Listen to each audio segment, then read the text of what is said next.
Hey guys, hope you're having a lovely day. So today I would like to address something that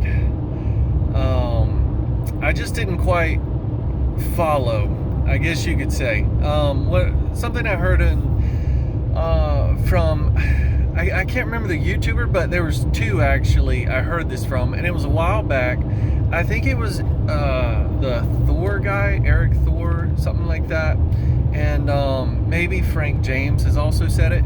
But they talked about pushing a friend off a ledge to see if they would climb back up, and I was like, man, that just doesn't jive with me. So I've been chewing on it for a couple months, and I feel like I have accumulated enough thoughts that I want to give my 2 cents on it, because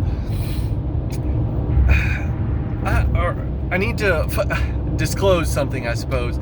Being a Christian, okay, my perception of things is immediately tied to my Christianity, okay? I love God. This is a mainly Christian channel, and everything about me is tied to my Christianity. And sometimes when I listen to the INFJ stuff, I will agree or disagree with statements, but my perception comes from a Christian view of things, okay? And this is one of the things I feel like I find it in. So tried to get the sun out a little bit there. Okay, so they talked about pushing a friend off a ledge to see if they climb back up. I don't agree with that statement, although I sort of find some measure of truth in it. I just don't see it that way. So here is my subjective opinion, my 2 cents on the matter, something that I see in myself, okay? I don't see that I push people away, but I do see that I offer my vulnerable side to them, okay? So I want to give an example of two dogs playing, all right? And where one will roll over on its belly, all right? So it's being the submissive one. It's saying, hey, here's my throat if you want to go at it. Or revealing its most private parts, okay? It's being completely vulnerable and submissive, okay? And I will do that, okay, to anybody and everybody. If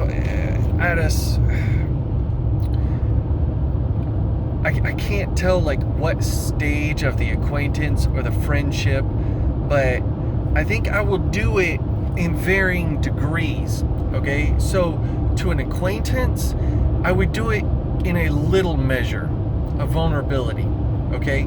And it's like a test, okay? Will they take advantage of me or not?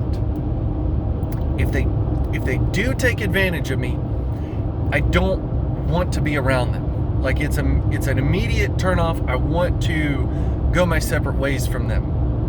If they don't take advantage of me, I want to become closer with them. And I will keep doing the test over and over again, okay? And if they pass the test, I want to increase my friendship with them. And if they fail the test, I want to basically close the door on them, or it will eventually lead to closing the door on them. The INFJ door slam is the funniest thing, because it is the truest thing in the world, okay? So I wanted to give an example. I'm a truck driver, and one hand's holding the camera, the other hand's waving. I just find this kind of funny. All right, so I'm a truck driver, and I'm directly under a dispatcher, okay? I treat every dispatcher the same way, all right? But I'll give you an example of when the last place I worked at for 2 years, had a amazing time there. The company was called Transwood. But anyways, when I started working for them and began learning the dispatchers. I kept reinforcing a statement. Whatever you want me to do, I'll do it. Okay? So that's the dog rolling over. I was in complete submission to them. I was telling them I'm going to be completely 100% agreeable with whatever you give me. I will not complain. And I could see the shock on their faces, all right? But I'm letting them know I will give you permission to take complete advantage of me, and I will not complain about it. That's basically what I'm saying to them, okay? And so they started working me, and the first dispatcher actually left after about 2 months, and I got a new dispatcher, and the same thing was said to them. Whatever you ask of me, I will do. I constantly reinforce this in their minds that whatever they ask of me, I'm going to do. So, did they pass the test? Yes, they did, and it increased the bond so much. So I think that's why we do it, is because of the closer relationship that can come from it. I want to be around people that will not take advantage of me. But so in this relationship,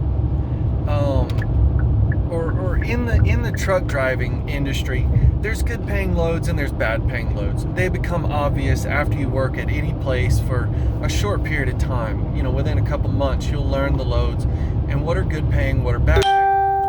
So this dispatcher would give me good loads because I'm a good worker. I don't complain.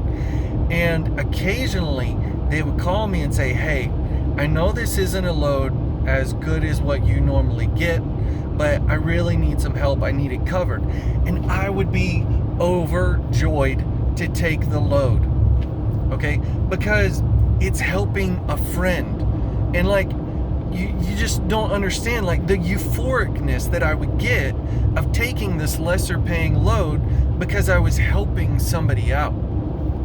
Now, that was my main dispatcher. Occasionally, I would get another dispatcher that would take over, if the main one had days off or something like that.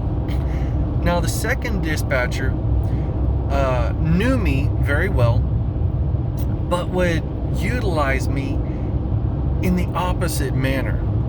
They would give everybody else the loads, and the loads that nobody else wanted, they knew that I was agreeable and would take. So, what I would do if I had the power to is distance myself from that type of person. If a person takes advantage of me, I don't want to be around them, okay? But it's something that's, I guess, a part of me, okay? To finish that thought thread, I wouldn't mind it, okay, because it's only for short periods of time. If someone takes advantage of me and I can't escape it, I don't, if it's for a short period of time, it's not a problem, okay? I don't mind doing things for people, even though they're taking advantage of me. If it's for short periods of time, I don't mind it. But I can't be paired with a person that would take advantage of me for extended periods of time. It drains the heck out of me. And I'm probably preaching to the choir right now. I know y'all know that, but it's going to lead into the next example or topic I want to get into of marriage. Now, I knew this about me before I knew about INFJ, okay, which I think is kind of cool. But when I was choosing a wife or looking for a wife in my early 20s, the chief trait I was looking for was humility, okay? And it still is to this day. I'm single now. I went through a divorce, but I'll get to that part. Because I knew, and I told my ex-wife when we were dating, I told her, like, my greatest vulnerability, my greatest fear is that I will give you power over me and you will abuse it. And I mean, that's almost verbatim how I said it. Like, it's a part of me that I know is always going to be there. I can't change it, and I'll get to that towards the end. Why I know I can't change it, okay? It's a part of me. But I would do these tests, and the person that I was dating kept passing them, okay? They were not taking advantage of me. And so I ended up marrying this person. And we had a good marriage for a while, and then it started taking a downturn. I won't get into the drama about it, but I will tell you that because humility was the chiefest trait that I looked for in a spouse, it actually is like a safety net. It saved me in the divorce, okay?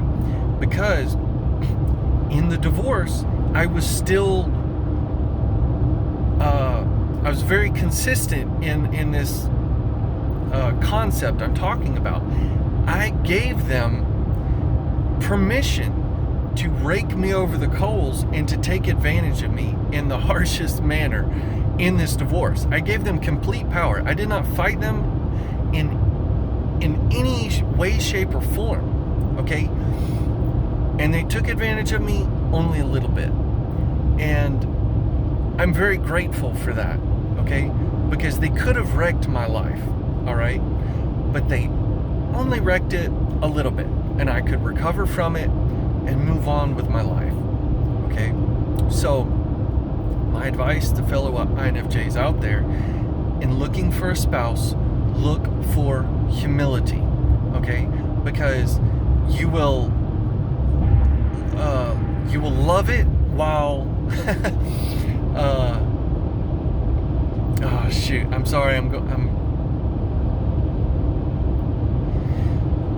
it will foster closeness. It will give you euphoric highs, because when a person passes these tests of you give them permission to take advantage of you and they don't, you get a high off of it. You love them for it. And if they ever needed anything in return, you would give your heart and lungs whatever they need, okay? You would do it. You would die for them gladly, okay? So, and you will stay energized.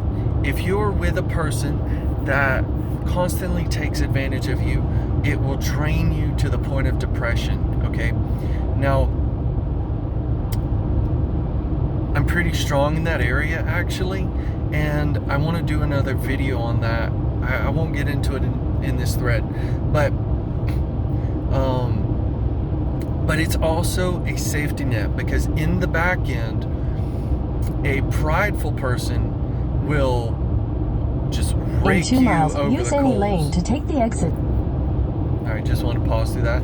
A prideful person will rake you over the coals, but a humble person will put some care into you, even if they're taking advantage of you.